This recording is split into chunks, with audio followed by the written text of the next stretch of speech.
some roughly chopped garlic, chopped onions, around 50 milliliters of cream for moisture, beaten egg yolk, and some Parmesan cheese. Great! Now that we have collected our ingredients, let's look at the different tools and equipment required. One medium-sized saucepan, a pasta strainer, a flat wooden spoon, and a bowl, a gas range. Now we're ready to cook some tasty carbonara. To start off, place the medium-sized saucepan on the gas flame. Drizzle in some olive oil and allow it to heat up. When the oil is hot enough, add the chopped bacon into the saucepan.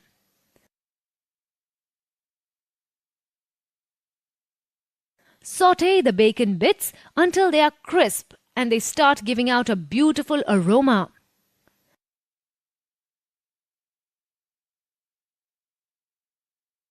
Now it's time to add in the garlic and onion.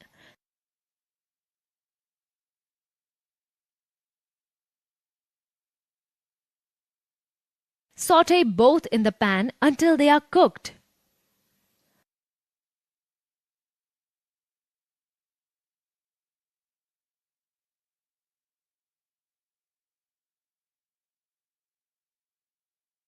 Add a dash of cream to give it a little moisture, but not more than 50 milliliters.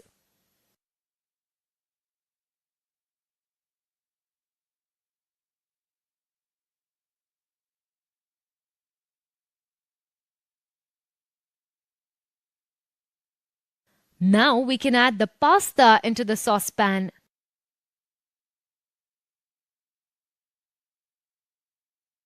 At this point, your carbonara will become dry.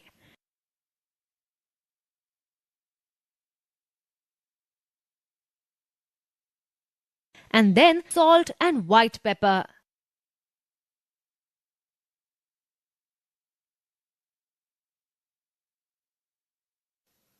Incorporate the ingredients well and then take the saucepan away from the heat. Add egg yolks into the saucepan.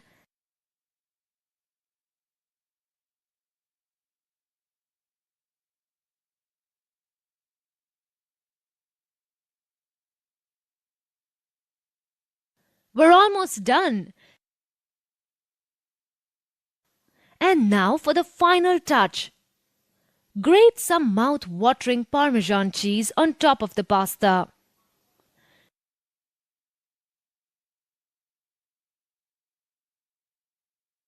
That's all there is to it. Arrange the pasta on a plate and it's ready to serve.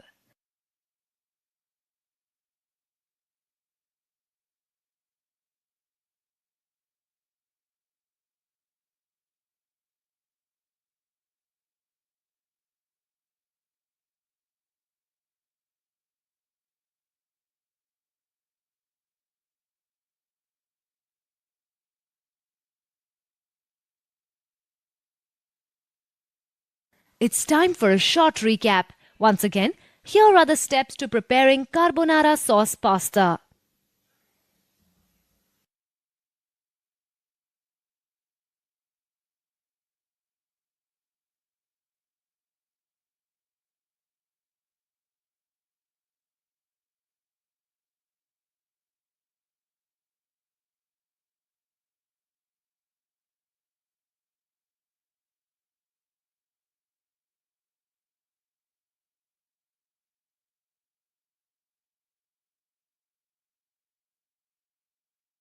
Now let's move on to the preparation of the cheesy Alfredo sauce. But before doing that, let me ask, do you know why it's called the Alfredo sauce? Well, the Italian restaurateur Alfred Di Lelio named the rich creamy cheese sauce after himself when he started serving it with a fettuccine pasta in his restaurant. To prepare this delicious pasta sauce, you will need the following ingredients: some Parmesan cheese, butter, chopped shallots, fresh cream, some parsley. You will also need the following tools and equipments: gas range, a medium pan, a flat wooden spoon to stir the sauce, a blancher, and a bowl to serve it in. Do you have everything that is needed for the Alfredo sauce? Okay then, let's start with the preparation. To begin, light the gas range as usual and place the pan on it.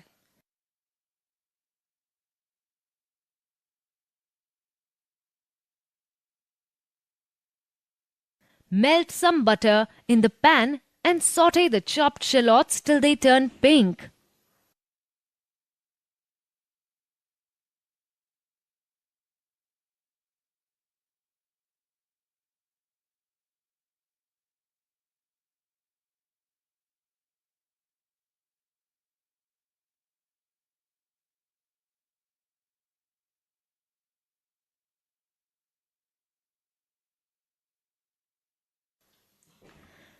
Next, add the fresh cream and reduce till the mixture is thick or till it reaches the desired consistency.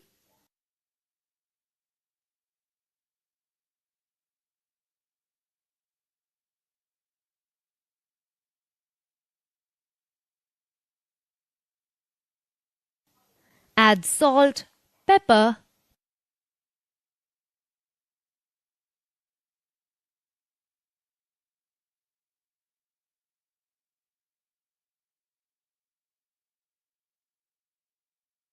some Parmesan cheese,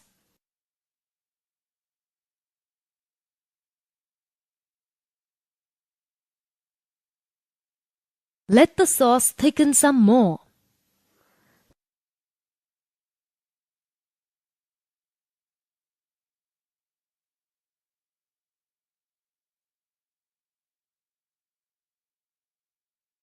That's it. Your Alfredo sauce is ready to be served with the desired pasta.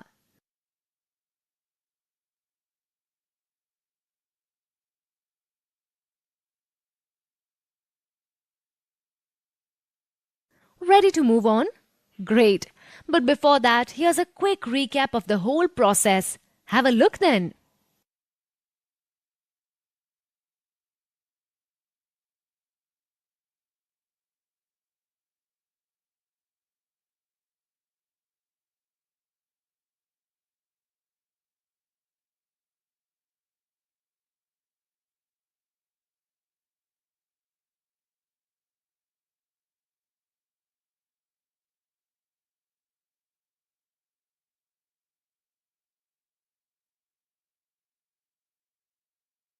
Now all you mushroom fans are in for a treat, cause next in line is mushroom cream sauce. Mushroom and pasta is a match made in heaven. So let's get right to cooking this divine dish. First, we need to collect the lovely ingredients. You will need any kind of mushrooms, shiitake mushrooms, button mushrooms, morels, or even truffles. Some cream, cheese of your choice, a few chopped onions, some thyme, a little butter, and demi-glace sauce. You can't cook without the right tools and equipment. Let's see what we're going to need. Gas range. One medium-sized saucepan, a flat wooden spoon, and a bowl. Let's not waste any more time. We have pasta to prepare. Let's begin. First, place the pan on the gas flame. Add some butter and allow it to melt.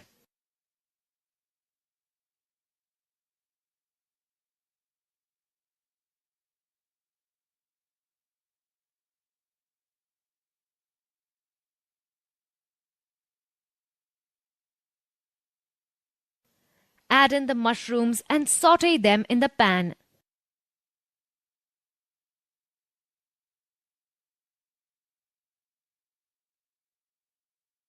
They need to cook until they completely lose their water content. They should be dry.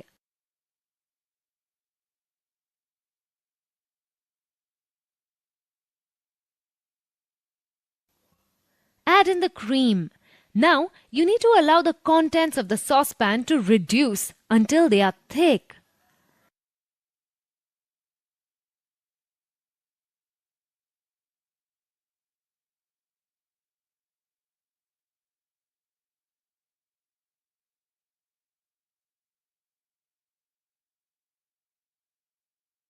Now it's time to add the demi-glaze sauce.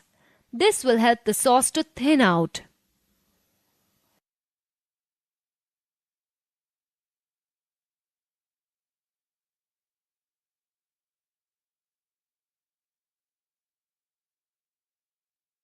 Season the sauce with salt and pepper.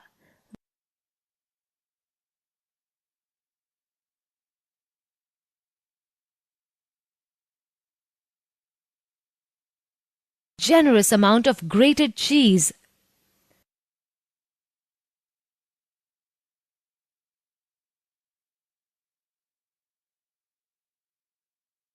Your mushroom cream sauce is ready.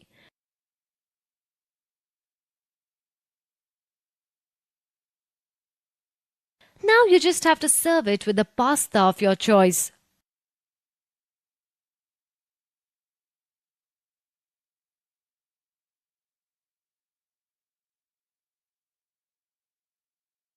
Garnish with a dash of parsley. For all those of you who missed out a point or two, here is the procedure once again.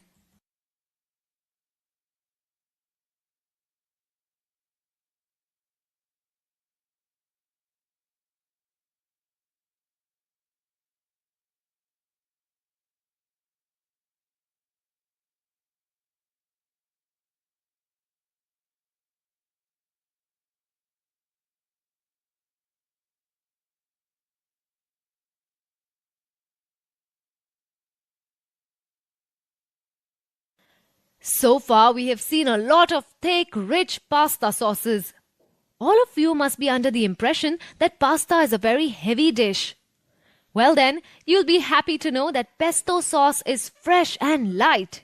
And it's absolutely delicious too. To prepare pesto sauce, you will need a few basil leaves, some pine nuts, garlic, olive oil, parmesan cheese, and salt and pepper to taste. Now the tools and equipment. You will need a mixer grinder, gas range, and a bowl. Also a perforated spoon and a pot. Now that everything is in place, let's start cooking. We will start by blanching the basil leaves.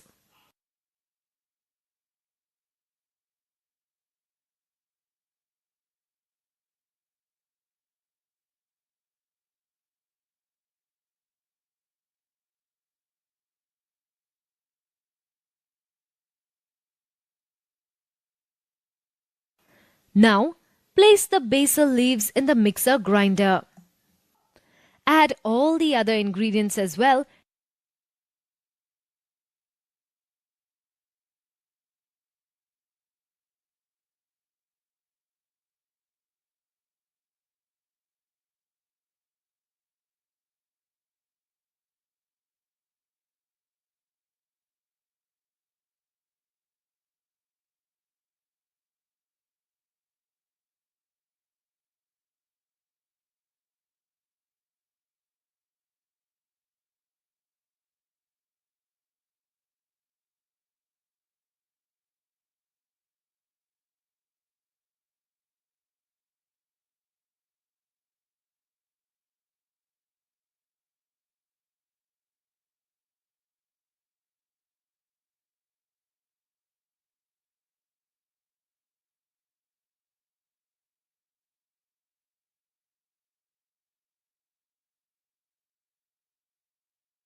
Grind the ingredients together for a few seconds. Make sure that you do not overgrind.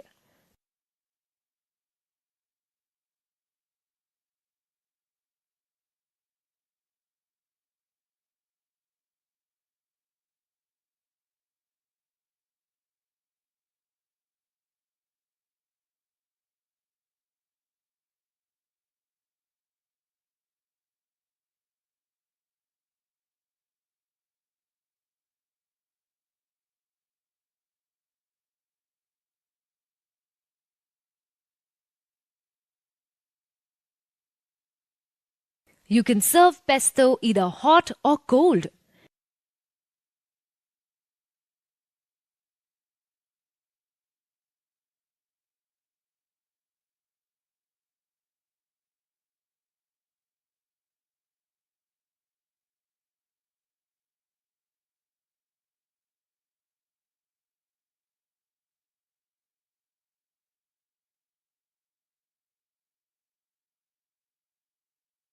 If you wish to serve it hot, reheat it in the saucepan before serving. Once again, let's look at the steps required for preparing pesto sauce.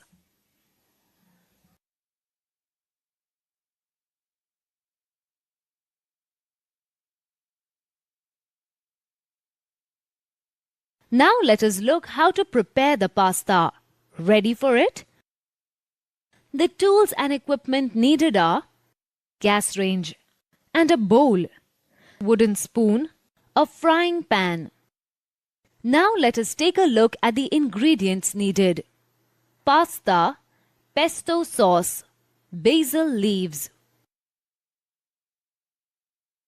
Now let's prepare the pesto sauce pasta. Light the gas range and place the non-stick pan on it. Add the pesto sauce.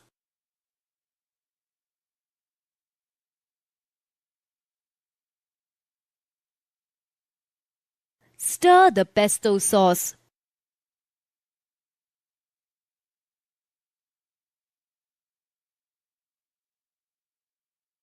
Add some fresh cream.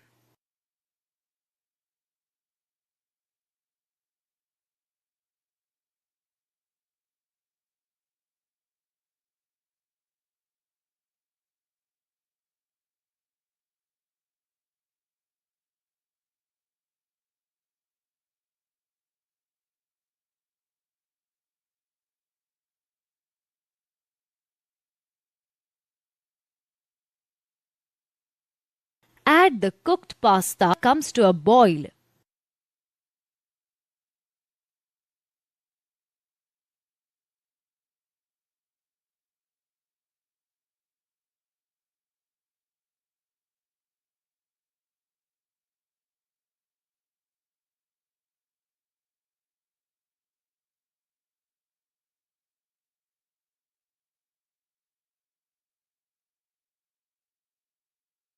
Season with salt and pepper.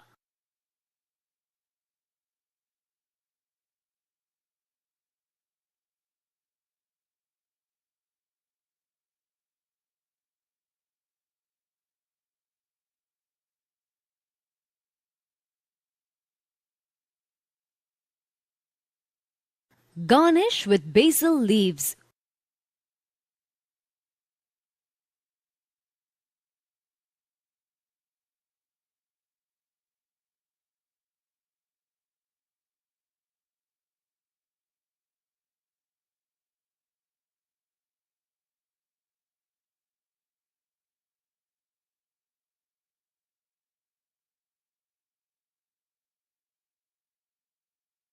See, the recipe is quite easy. Still, let us take a quick recap.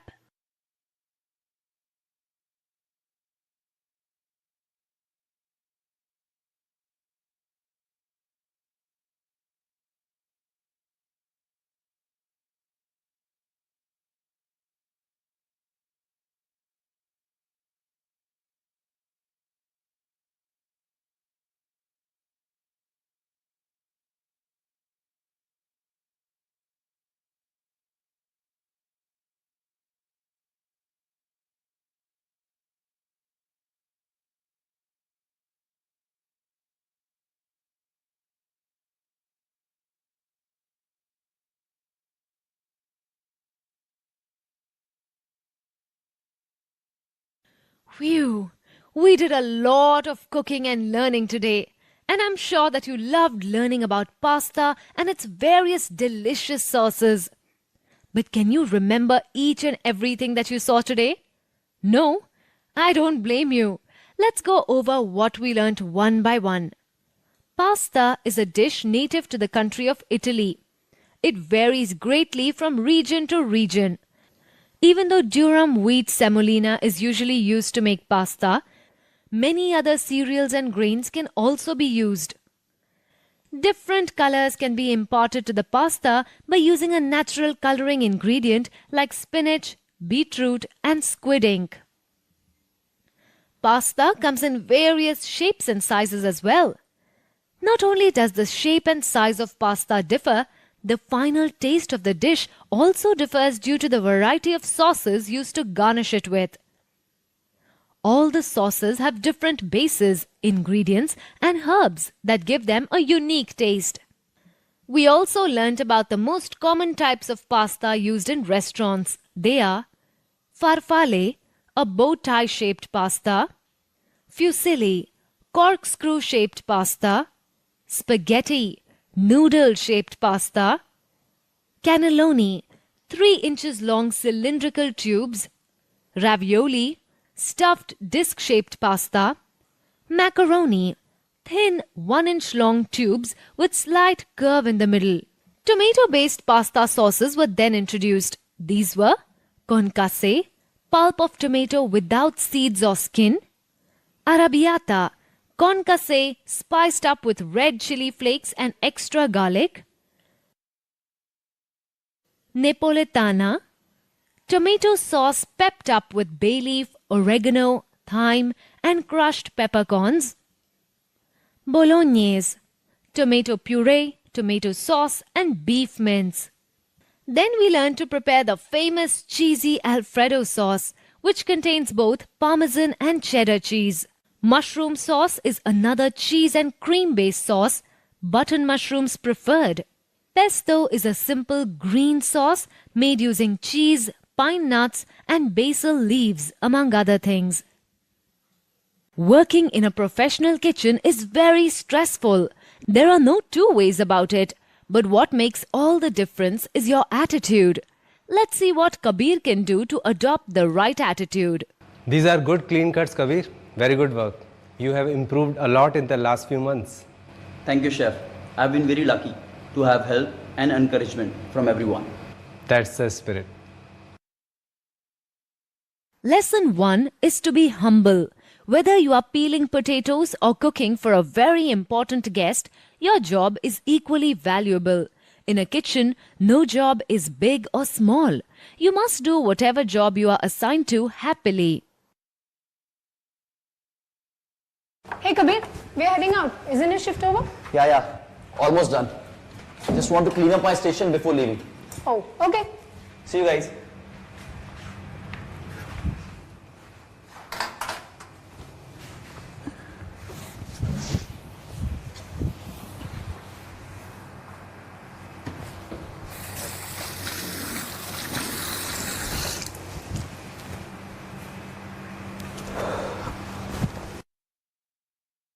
You are expected to clean up your sinks and workspaces.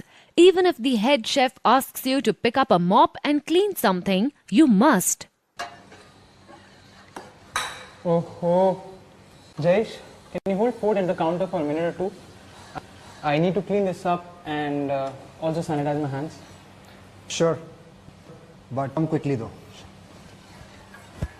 If something falls down while cooking at a live counter, clean the floor immediately, since it is in clear view of all the customers. Chef? Yes? Chef, I was just preparing for the day. I need a mirpua for one of the recipes. Could you please help me with that? Gladly, Kabir. I'm happy you asked for help at the prep stage and not when the kitchen opens for the day. Come on, I'll show you. Nobody expects you to know everything. Surely there will be several practices that you are not aware of. In such cases, do not be afraid to ask for assistance.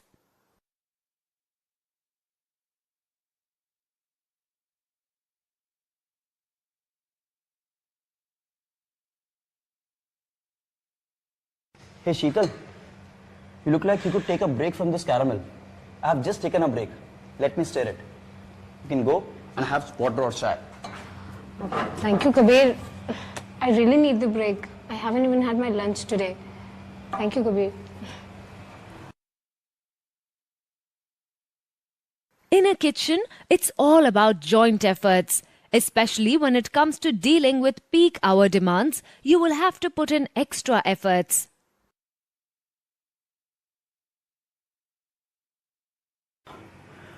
Okay. The brown stock is on the gas. The pale roux is also simmering. I need to cut the vegetables. Oh, I still need to sanitize that chopping board. Okay. Let me do that while this simmers, huh?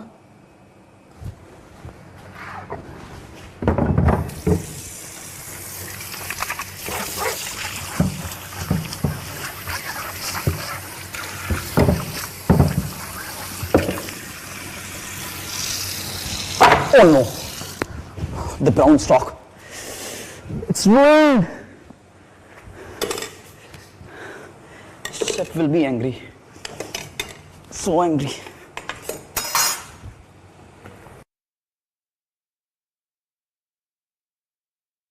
Multitasking is nothing but handling many things at once. However, it is a skill that develops over time. In your initial period in the kitchen, do not bite off more than you can chew, or the results will be disastrous. Start slowly. Club together tasks that do not need you to constantly look over them. Remember, friends, these are some very important tips I've given you. Have a look at them once more so that you don't forget. Firstly, you must always be humble. No task is beneath you.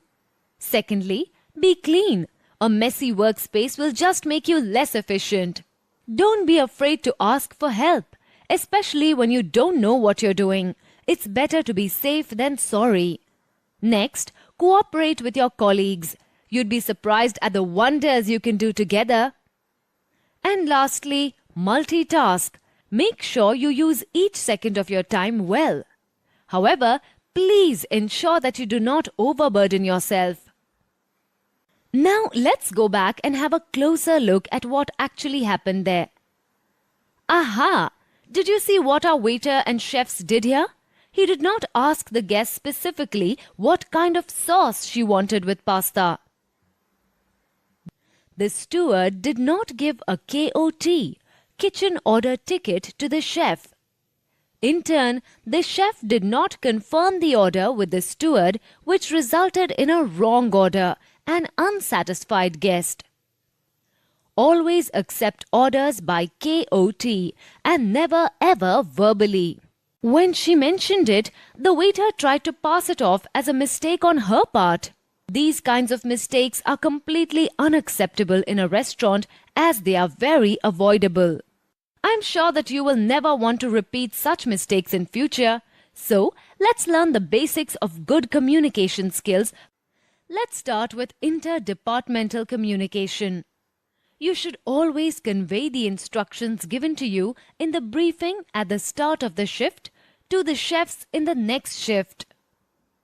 Maintain the kitchen board for writing generic instructions for all. Maintain the kitchen board for writing generic instructions for all and for writing the out-of-stock ingredients.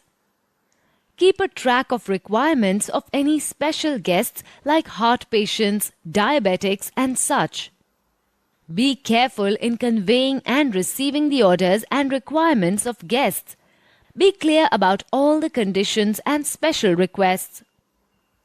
For good interpersonal communication skills, you should follow these simple rules. First, you should always be careful in conveying and receiving the orders and requirements of guests. Confirm the order with the person who gave the order in case of any confusion. Always ask the head chef if you have a doubt regarding a certain recipe or method.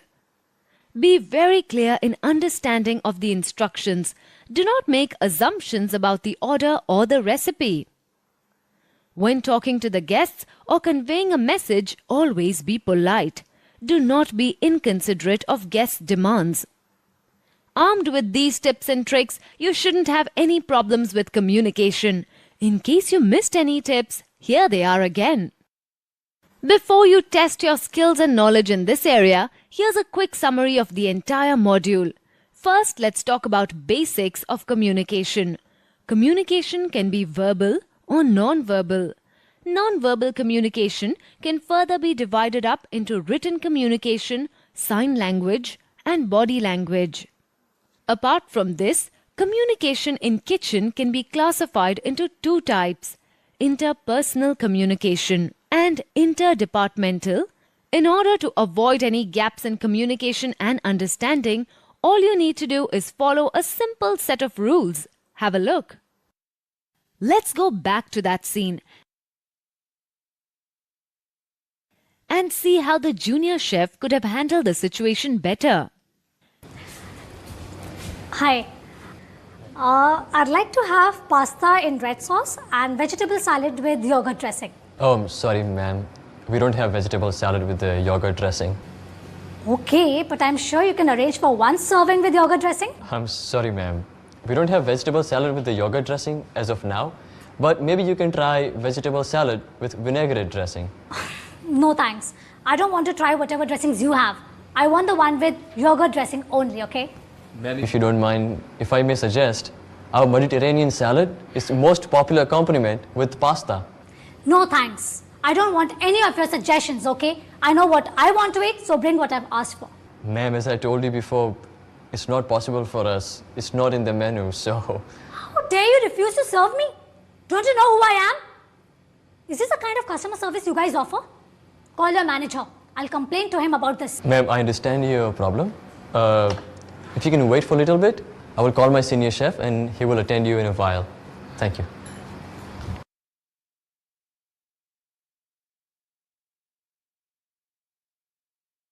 Here, Chef Anand tried to do the right thing by suggesting multiple alternatives. But like the lady on the scene, sometimes guests do not agree with the suggested alternatives. They may also behave unreasonable and rude. In this case, Chef Anand dealt with the situation very tactfully. Let's identify the simple steps he used to be polite yet firm with the customer. Instead of saying no at the outset, there are many other ways by which you can politely deal with your customers.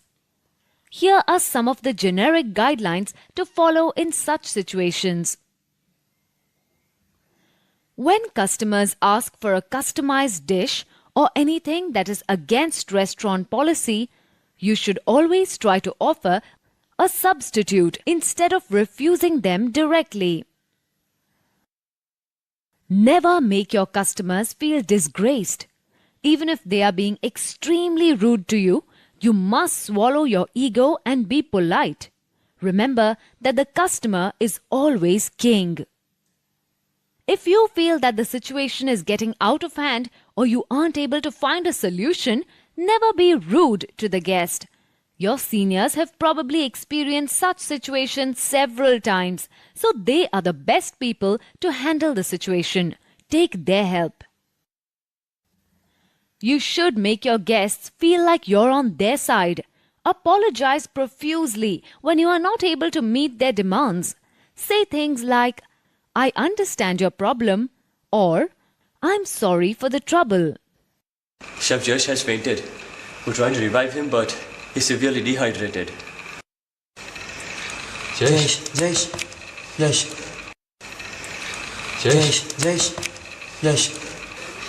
He has been working long hours past week because he wanted to leave next week.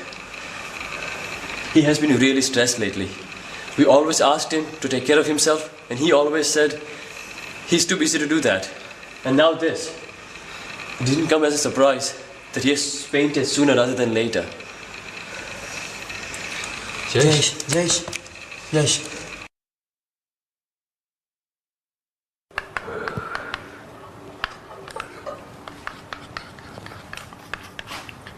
Chef Jash, what are you doing?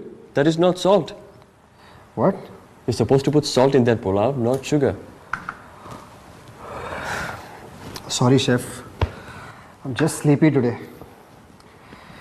Couldn't sleep well last night. Reached home late after my last shift and left early for the first shift today. Don't apologize to me, but you need to take care of yourself. Get enough sleep at night so you are fresh when you come to work. I'll remember that.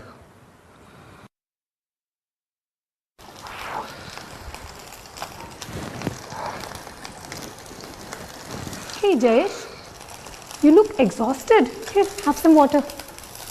No thanks, Sheetal. I can't drink water. I'm frying this chicken. It's dangerous to bring water near hot oil.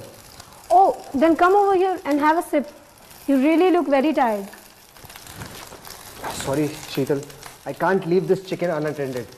The chef wants it at a particular degree of doneness. You know how strict he is, don't you? Yeah, if you say so, Jayesh, but make sure that you take a sip soon, okay? Yeah, I will.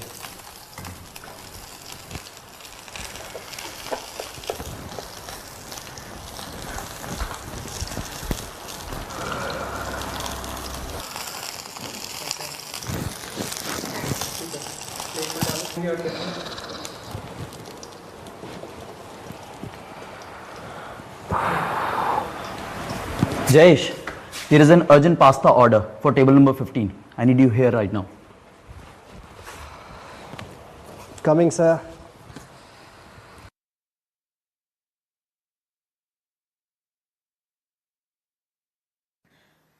Did you see where Chef Jayesh went wrong, friends? These are just a few reasons people could get stressed in a commercial kitchen. Several things could become stressors based on your personality type. Now, before we move on, let's summarize all the things that you should do in order to avoid stress.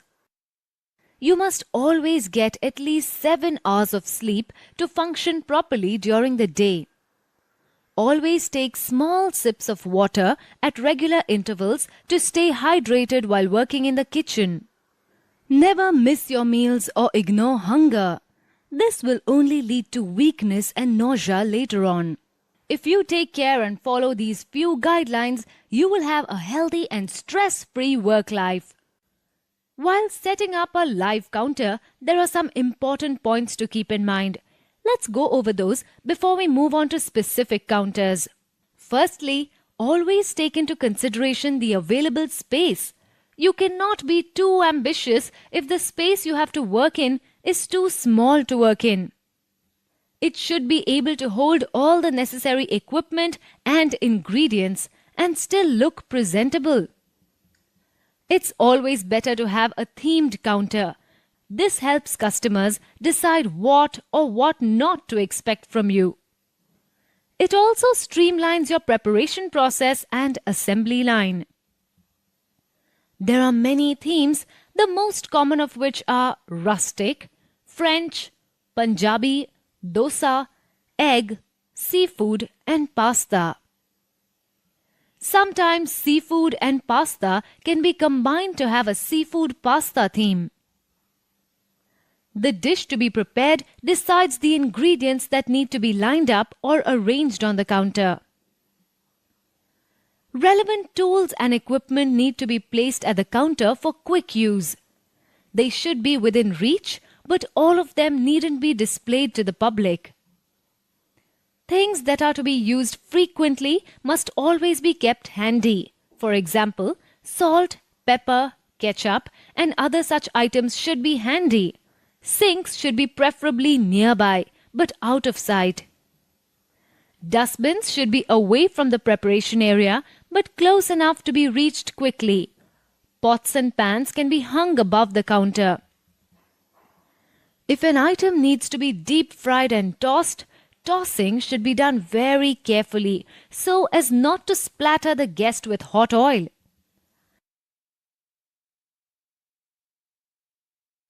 If you just keep the above considerations in mind, I'm sure you can set up excellent, perfect live counters and serve great meals to your customers. So let's start with learning to set up the pasta counter. But first, do you know what pasta is? Don't worry, it isn't anything too difficult. Pasta is an Italian preparation made from unleavened wheat dough. It is found in many shapes, most common being noodles or spaghetti and elbow macaroni. It can be cooked in front of patrons, that is live. Such counters are present in most coffee shops and all-day diners or restaurants. Here is what you will need to set up a live pasta counter.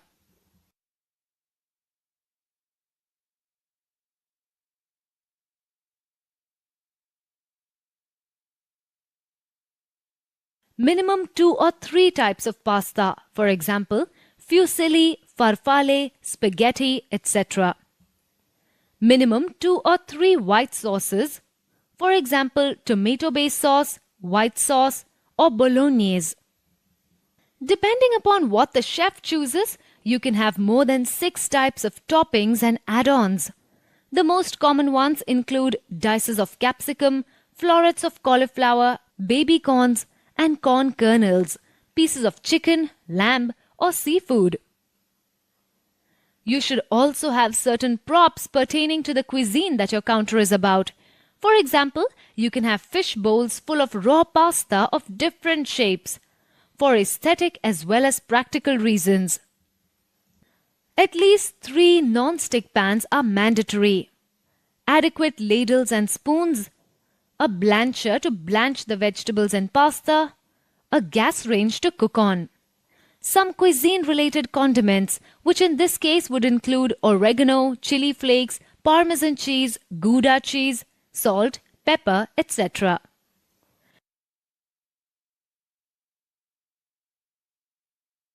And finally, adequate number of pasta plates to serve the pasta in. All the above things should be placed in a trolley, which will allow easy transport of tools and ingredients to and from the counter.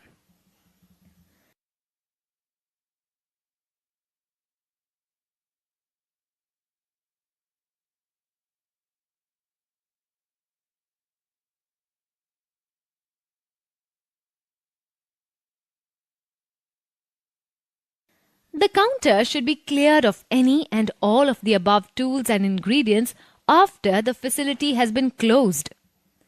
Recall the process of setting up a live pasta counter.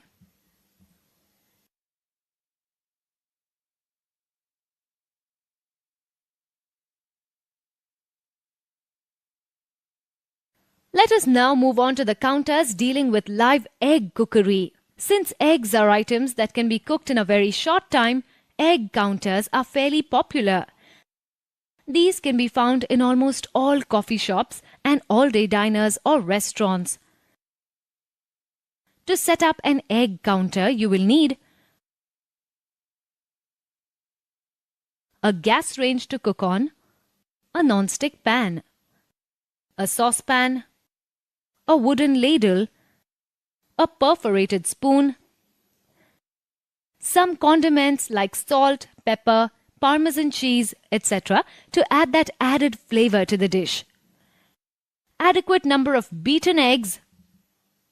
Typical toppings used in egg cookery like finely chopped tomatoes, onions, mushrooms, capsicum, green chilies, ham, bacon, chicken, cheese, to name a few. You will also need enough number of plates to serve the dishes in, along with aesthetic and practical props like baskets of whole vegetables and fish bowls full of vegetables. All the above things should be placed in a trolley, which will allow easy transport of tools and ingredients to and from the counter.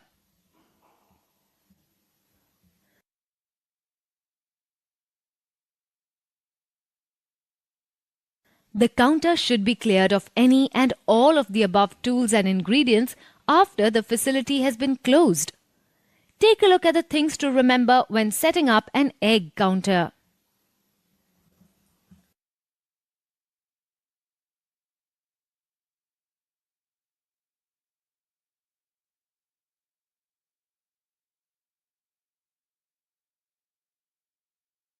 Just like eggs, another dish that can be cooked live is the South Indian delicacy, dosa.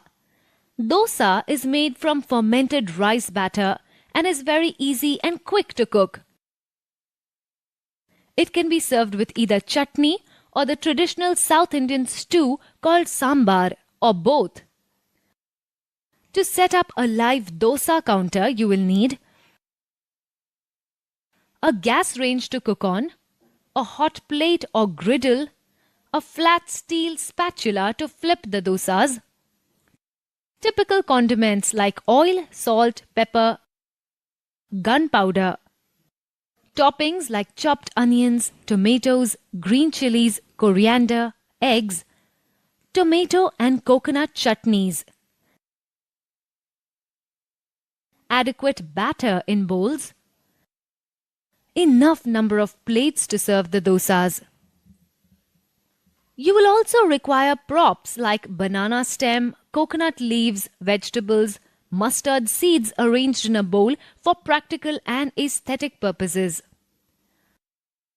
All of the above things should be placed in a trolley, which will allow easy transport of tools and ingredients to and from the counter.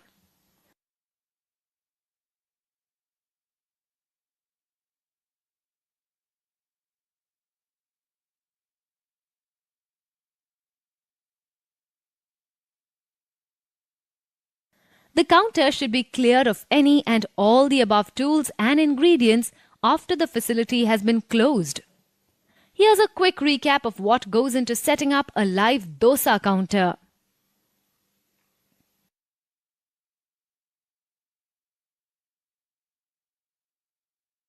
Now that you know what the setting up activity at the live counters entails, here are some of the things that you must always do when serving at the live counter. Always smile genuinely. Guests like it when you are courteous and genial with them. Be well groomed and keep yourself and your uniform clean and presentable. Maintain courteous silence. Do not be chatty with guests or ask them personal questions. Always greet the guest with the appropriate salutation as described by the company or the restaurant. Speak to the guest and provide assistance when needed or asked for. Always pay attention to what your guests say.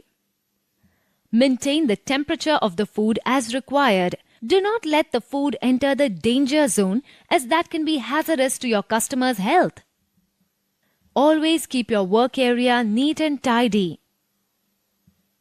And don't forget to keep a record of all the orders and/or cash that you handled in the entire day. When closing the counter, be silent and discreet about it. Now, here are some of the things that should never be done at live counters. You must never refuse the guest anything as far as possible.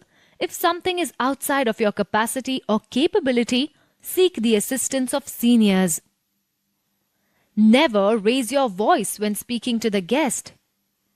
Never touch your face or other body parts when serving at a live counter. Avoid making noise when handling pots and pans. Be careful in case you drop a utensil. Never yawn in front of the guest. Never eat at the counter where you are serving. Only taste the food occasionally with a disposable spoon. You must never work under the influence of alcohol. Also, avoid smoking when stationed at live counters. It goes against anyone's civic sense. Never leave your station unattended. Always arrange for a colleague to take over on your behalf in case you need to leave for a short while. It must be so much fun working at a live counter, mustn't it? I know you're all raring to work at such an exciting place where you get to interact with the guests directly. But before you're ready to do that, let's quickly recall what we learned today. We learned that live counters are places where food is cooked in front of the guests and served right away. We also learned about what to keep in mind when setting up a live counter. For example, the available space, the cuisine, the theme, etc. Then we learned how to set up a pasta counter. We also learned how to set up a typical egg counter. And lastly, we learned how to set up a dosa counter. We then learned the rules to be followed when at a live counter. And finally, we learned what to avoid or what not to do when at a live counter. Every dish that is prepared in the kitchen is a product of many hands. It is very important to learn how to work together. Let's start with what you shouldn't do. Hey, Kabir. I need your help with this mere poha. Do you have the time? Of course. Let me just wash my hands and I'll be back. Okay. The chef might assign to you a particular area of the kitchen. However, if you are idle while another section is very busy, you should be flexible enough to help out in other sections. Hello everyone, listen up. Times Food Guide has given us a fantastic review for the Mughlai Food Festival last week. The managers just put up the article. Good job, everyone. Take 5 minutes to celebrate.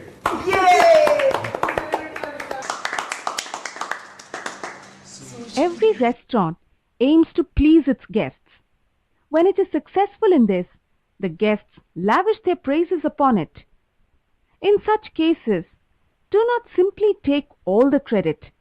Inform your other team members too. Not only is it a huge encouragement, but the otherwise ignored members of the team will also feel important. Hey Jayesh, can you please wash that saucepan for me? I need it urgently. Sure. Let me get someone to keep an eye on this sauce. Today, the world is completely customer driven. If you don't give your guests what they want, they will simply patronize another restaurant. So, instead of fussing over helping out in another section or doing menial jobs, your actions must be guided by the ultimate goal of making the customer happy. For example, even if you're asked to wash dishes, you should do it happily, knowing that it will contribute to the dining experience of the guest. Oh my God. I can't believe I have to make all these dishes in 20 minutes. Shit, the sauce. Jayesh, you look really stressed here. Need some help? I can watch the sauce. Sheetal will be done with the stock in a minute. She can also help you with the dip. Yes, Jayesh, I'll be there in a minute. Thanks. I could really use the help. Doing a dish completely on your own is a very stupid idea. Not only is it difficult, but it will also take too much time. Guests need to be served as soon as possible. Hence, you should always work with others to send food out on time. Don't be afraid to ask for a helping hand, but more importantly, don't forget to offer one either.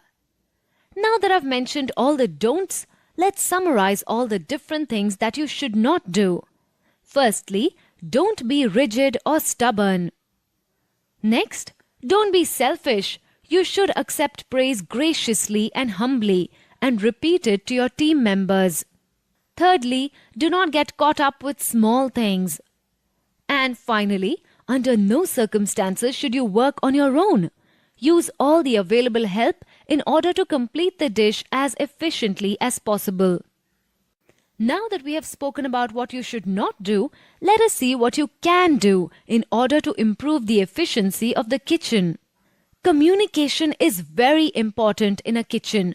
If you're going to work in a team, you will need to understand each other very well. Make sure that you listen to instructions carefully.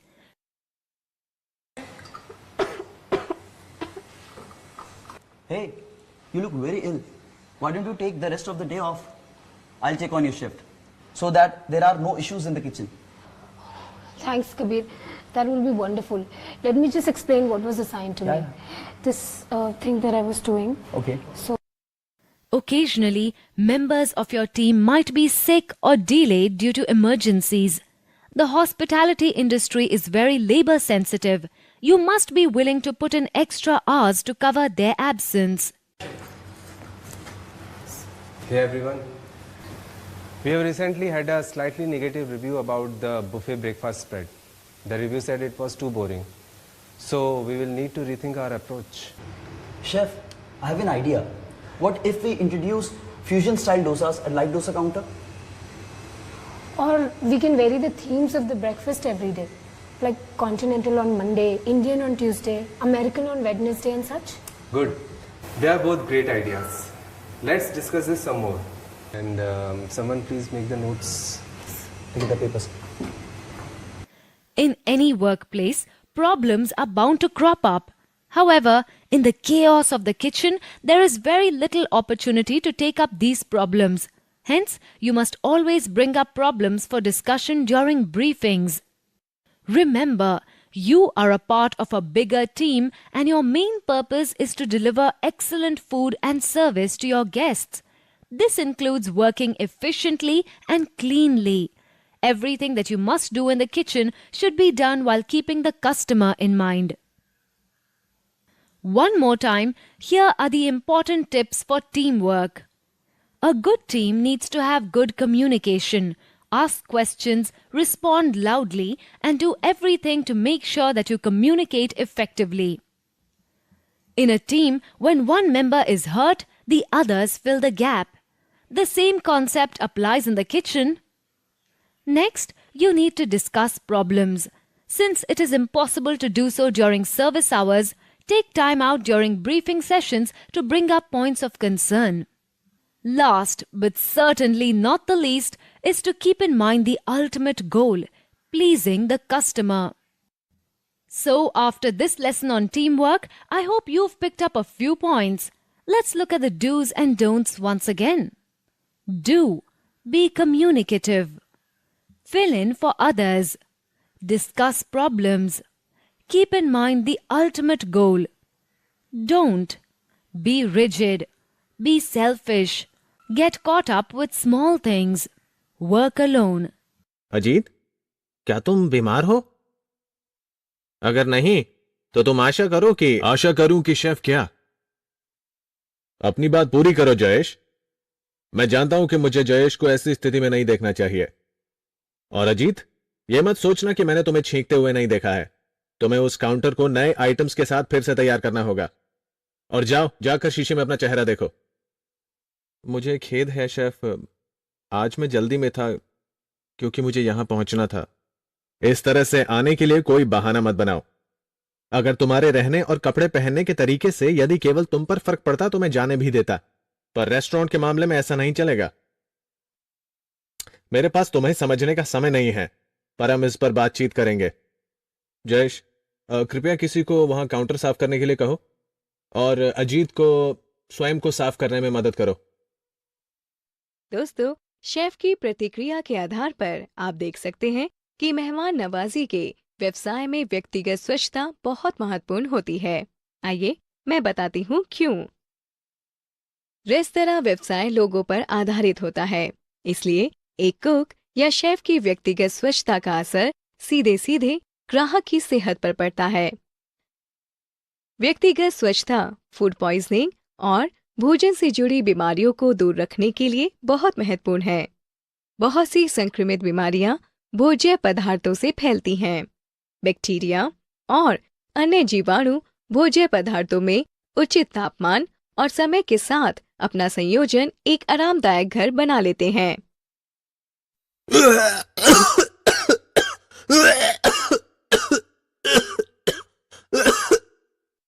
कुछ बेकार आदतें जानलेवा साबित हो सकती हैं।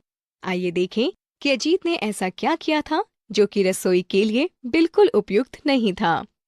पहला, उसका यूनिफॉर्म गंदा था। अगला, उसके नाखून बहुत बड़े बड़े थे। हम उन नाखूनों के अंदर भरे मैल को अपने भोजन में नहीं चाहते, है ना? उसने घड़ी भी पहनी हुई थी। ऐसा बिल्कुल नहीं करना चाहिए। जरा सोचिए, अगर घड़ी सूप में गिरकर सर्व कर दी जाए तो? उसका चेहरा देखें। आपको सबसे पहले उसकी बड़ी हुई दाढ़ी और लंबे बाल दिखाई देंगे, जो कि भद्देपन के संकेत हैं।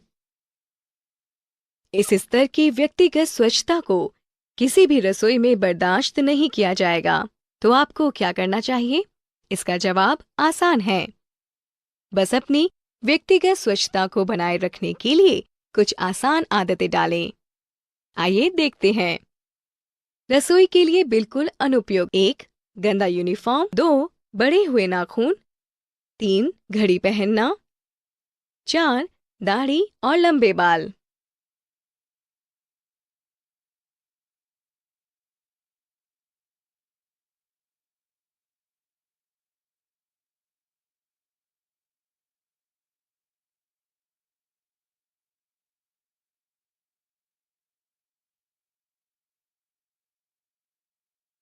Ladies and gentlemen, so today let us look at a topic in contracts management.